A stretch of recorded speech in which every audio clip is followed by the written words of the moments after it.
अभी जो पेशेंट हैं सिकंदर जी, इनका केस देख रहे हैं। सिकंदर जी के एंकल जॉइंट में तकलीफ थी। एंकल जॉइंट अपना एड़ी और पंजे के ये जो बीच का जॉइंट होता है, इसे एंकल जॉइंट कहते हैं। इनके एंकल जॉइंट में तकलीफ थी। एंकल जॉइंट में इनके फ्रैक्चर हुआ, यहाँ से हड्डी टूटी थी। हड्डी टूटने के बाद धीरे-धीरे ये मसला बना कि ये पूरा जो इनका एंकल जॉइंट है, उसमें इन्फेक्शन बन गया। पूरे एंकल जॉइंट में इन्फेक्शन बन गया, उसमें गठिया हो गया, वो जाम भी हो गया।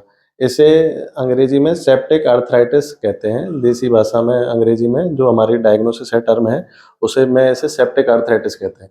Septic arthritis of ankle joint.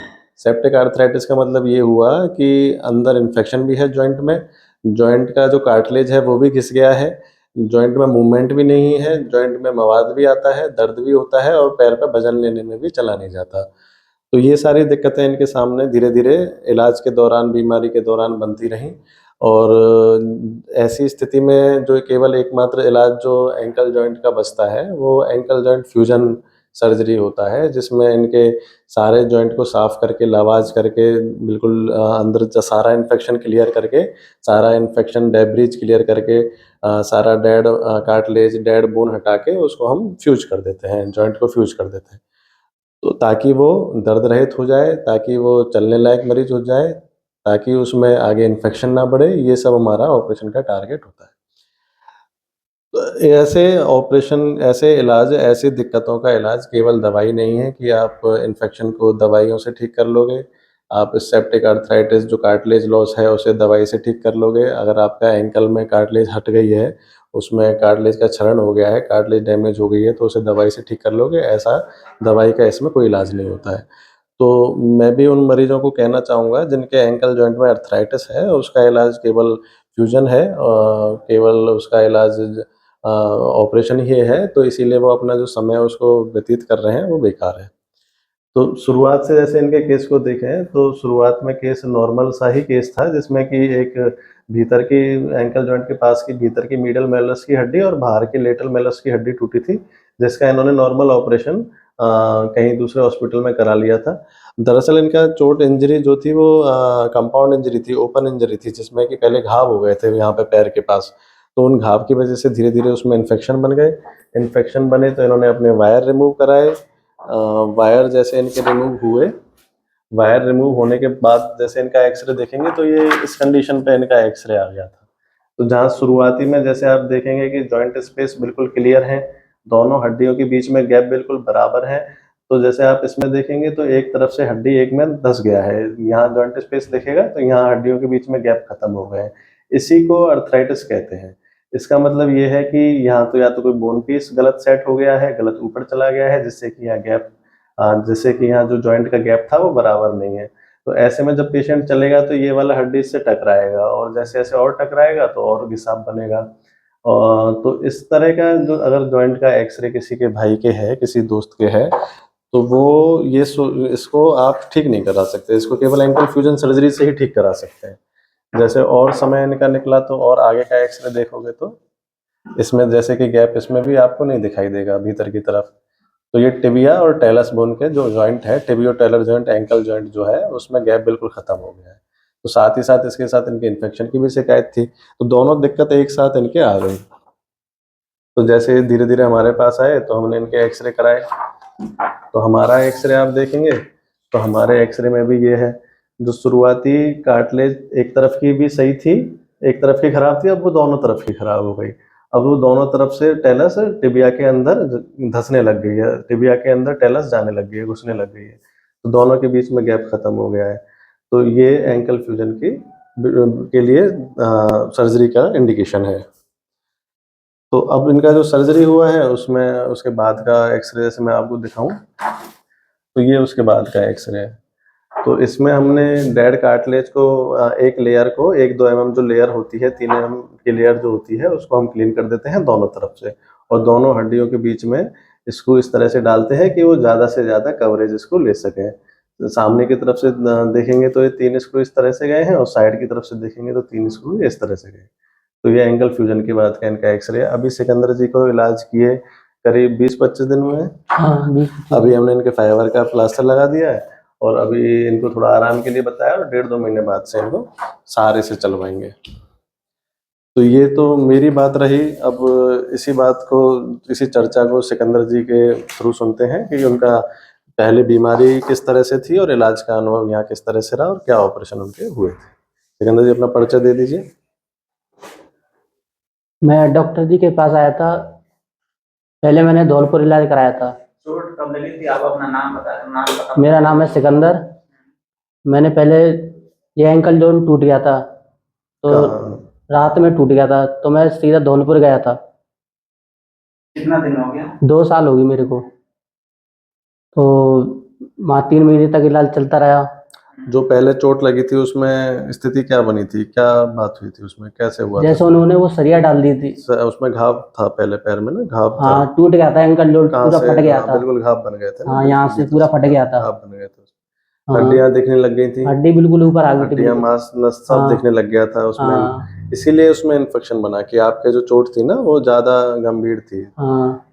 तो और उसका ऑपरेशन हो गया, टाके लगा दिए डॉक्टर साहब ने, डॉक्टर साहब ने तार टाँके डाल लगा दिए, दिए। वायर डाल दिए, हाँ, सारा वायर डाल। ऑपरेशन हो गया। जब धीरे धीरे पट्टियां हुई उसमें आपको कुछ दिक्कत दिखने लगी थी? हाँ, दिक्कत वो पानी सा फस्सा निकलता था, पानी सा मवाद पस सी। निकलने। ऑपरेशन के कितने दिन बाद से उसमें पट्टी में ये पानी आने लग गया था? 2 महीने के बाद आया था। 2 महीने के बाद से हाँ। उसमें टाके बढ़िया कट गए थे? टाँके पाके सब बढ़िया हो सब गया था, बढ़िया काम कट गए थे। बढ़िया हो गया था। और 2 महीने बाद 2 से महीने उसमें बाद वो पस चालू हो गया। दिक्कत दिखने लगी थी, आपको हाँ। पस आने लगा। कैसा पस आता था? जैसे पानी सा, कभी मवाद सी। पानी सा, मवाद सा, दोनों आता था? हाँ। कितना आता था? पहले तो बहुत आता था, ज़्यादा आता था। कितना ज्यादा, यानी ढक्कन भर, चम्मच भर, कितना आता हाँ, था? कम से कम आध चम्मच भर जाती, 2-3 चम्मच। 2-3 चम्मच बढ़ जाती थी, इतना आता था? हाँ। तो रोज आप पट्टी करवाते थे? हाँ, रोज ने पट्टी ऐसा होती। कितने दिन तक आता रहा चम्मच ओवर? फिर मैं ऐसा आता कितने दिन तक आता रहा? 1 महीने तक आता रहा। 1 महीने तक चम्मच भर तक मवाद आता था हाँ। उसमें? फिर मैं गया था आगरा, उन्होंने सरिया निकालने की बोली थी कि उससे सही हो जाएगा। तो उन्होंने ये सोचा कि इम्प्लांट निकाल देंगे तो इन्फेक्शन हाँ, खत्म हो जाएगा। जो इन्फेक्शन खत्म हो इन्फेक्शन जाएगा। का 2 ही कारण है मोटा मोटा, एक तो गली हुई हड्डी और एक लोहे का इम्प्लांट। तो हाँ। कई मरतबा ऐसा देखा गया है कि अगर इम्प्लांट निकाल देते हैं तो अगर हड्डी का इन्फेक्शन थोड़ा बहुत है तो वो सही हो जाता है, और तार निकालने से वैसे भी इन्फेक्शन सही हो जाता है। और तुम्हारे सही नहीं हुआ? नहीं हुआ सही। अब फिर कितना आता था? फिर उसके बाद कम हो गया था। कम फिर तो हो गया था। हाँ, कम हो गया था। उसके बाद फिर आता रहा थोड़ा थोड़ा थोड़ा थोड़ा। फिर मैं जयपुर गया था, वहाँ ऑपरेशन करा के आगरा, फिर जयपुर गया था मैं। फिर उन्होंने दवाई लिख दी थी, उससे फिर खत्म हो गया था। फिर भी इनका जैसे इन्फेक्शन का लेवल तो धीरे धीरे कुछ कम हो गया, पर हाँ। जो कार्टिलेज का दर्द था, जो पैर में हाँ, वो दर्द था, चलने में दर्द होता था पैर पैर का में। घुमाव था, वो बाकी रह गया। यानी धीरे धीरे हाँ। इन्फेक्शन तो एक लेवल का खत्म हुआ, पर कार्टिलेज का जो डिस्ट्रक्शन था, जो अंदर जॉइंट का खराबी था, वो तो पूरा हो चुका था। हाँ। पूरा फ्रैक्चर की वजह से और इन्फेक्शन की वजह से, दोनों की वजह से आपका जो जॉइंट था वो डैमेज हो गया, वो घिस गया था। अब उसमें वजन लेने की क्षमता नहीं बची थी। हाँ। तो छोटी सी मामूली सी चोट से इनका एंकल जॉइंट में अर्थराइटिस हो गया, तो उसमें फ्यूजन नेक सर्जरी ये विकल्प रहता है। तो आपने कहाँ कहाँ दिखाया है इस ऑपरेशन के लिए? पहले धौलपुर दिखाया था, फिर आगरा, आगरा सारी जगह दिखा लिया था 5-6 डॉक्टरों पे। फिर मैं गया था जयपुर। जयपुर उन्होंने दवाई लिख दी थी, बोल रहे थे दवाई से सही हो जाएगा, फिर भी सही नहीं हुआ। फ्यूजन सर्जरी की राय, जो हमने सर्जरी करी है, इस सर्जरी की राय आपको कितनी जगह मिली थी? ये 2-3 हॉस्पिटलों में बताई 2-3 थी। हॉस्पिटलों में यही ऑप्शन दिया कि आप ये वाली सर्जरी करा हाँ। लीजिए, इस सर्जरी कराने से ही आपका पैर सही हो पाए। हम्म। तो ये सर्जरी इन्होंने जब हमारे यहाँ कराई है और अभी 20 दिन इनको हुए हैं, कैसा आपका अंदाज रहा हमारे यहाँ पे अस्पताल में? सही है। सही है, कोई दिक्कत तो कोई नहीं दिक्कत आई नहीं है, आपको? सफाई बढ़िया। व्यवस्थाएं सही लगी? हाँ, सही है व्यवस्था भी। और इलाज के आपने दूसरी जगह भी खर्चे अंदाज लिए होंगे, उनसे यहाँ कुछ फर्क हाँ, है? उनसे तो कम है। काफी अंतर आपको लगा उनसे? हाँ। और कोई बात आपको पूछनी है तो आप पूछ लो। इलाज में आप क्या किए? आप अपने बता। बस एंकल फ्यूजन में स्क्रू डले, टिबिया, हड्डी की सफाई वाला हाँ पूरा हड्डी का कार्टिलेज जितना गंदा था, जो बोन था, वो सब हटा के उसमें स्क्रू लगा के इनको फिक्स कर दिया। इन्फेक्शन का लेवल कम था तो हमने सिंगल स्टेज में इनका सर्जरी करने को सोचा। एक हमारा एक यूट्यूब पे वीडियो और है जो एंकल फ्यूजन का, वो 2 स्टेज में हमने किया था। एक पेशेंट थे जो आप देखेंगे तो ये अरबीर जी का केस है, इसमें हमने डबल स्टेज में एंकल फ्यूजन सर्जरी किया, क्योंकि उनके इन्फेक्शन का लेवल ज़्यादा था। वो जब हमारे पास आए थे तो उनकी डिस्चार्ज लगातार रहता था। और ये जो अपने सिकंदर जी आए हैं, जो इनका डिस्चार्ज हमारे पास आए थे तो ऑन एंड ऑफ था, और हमें भी इनने जो CRP वगैरह इनका कराया तो वो भी बिलो नॉर्मल से कम ही था। तो हमें इनका ये था कि इसमें हम इन्फेक्शन कम है, कुछ हम डिसीजन इंट्रा ऑप भी लिए, ऑपरेशन के दौरान भी लिए, तो उसमें भी हमें इन्फेक्शन की ग्रेडिंग बहुत कम लगी, तो हमने इनका सिंगल स्टेज में ही फ्यूजन सर्जरी किया। तो कई बार मर्तबा जब ज़्यादा इन्फेक्शन होता है तो 2 स्टेज में भी करते हैं, जैसे हमने हरवीर जी के केस हाँ में किया बताया है। था आपने। अभी इनका टाँका अभी 7 दिन पहले कट गया, तो हमने टाँके कटने के 8-10 दिन और वेट किया पक्का प्लास्टर करने से, कि भई कोई ऐसा नहीं हो कि हम जल्दबाजी में पक्का प्लास्टर कर दें। तो आज भी इनके टाँके बिल्कुल क्लीन थे, बिल्कुल साफ़ थे, जहाँ-जहाँ से इनके पहले हल्का-हल्का सा पस आता था, जो इनके पस पॉइंट थे, वो भी बिल्कुल सूखे हुए हैं।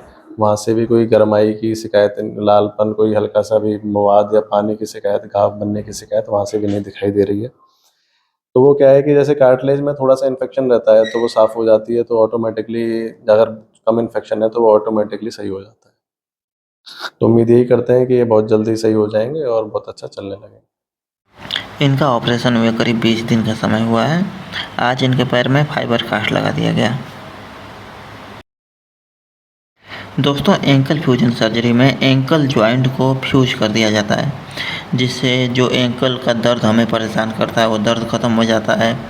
एंकल जॉइंट में जो घिसाव हो रहा होता है वो घिसाव बंद हो जाता है और एंकल फ्यूजन सर्जरी के कुछ दिन बाद पेशेंट बिल्कुल नॉर्मल चलने लगते हैं। आप ये नहीं सोचिए कि एंकल फ्यूज हो जाएगा तो फिर चलने में अंतर आएगा, ऐसा कुछ नहीं है। पेशेंट नॉर्मल चलने लगते हैं, अपना सब काम करने लगते हैं। दोस्तों, इनके रिकवरी की अपडेट हम आपको फ्यूचर में अपने यूट्यूब चैनल के माध्यम से देते रहेंगे। दोस्तों, अगर आपको भी इस प्रकार की हड्डियों से संबंधित कोई समस्या हो और आप डॉक्टर गौरव सर से इलाज कराना चाहते हो तो आप हमें संपर्क कर सकते हैं। हमारा व्हाट्सएप नंबर है 9305 264009 9305264009।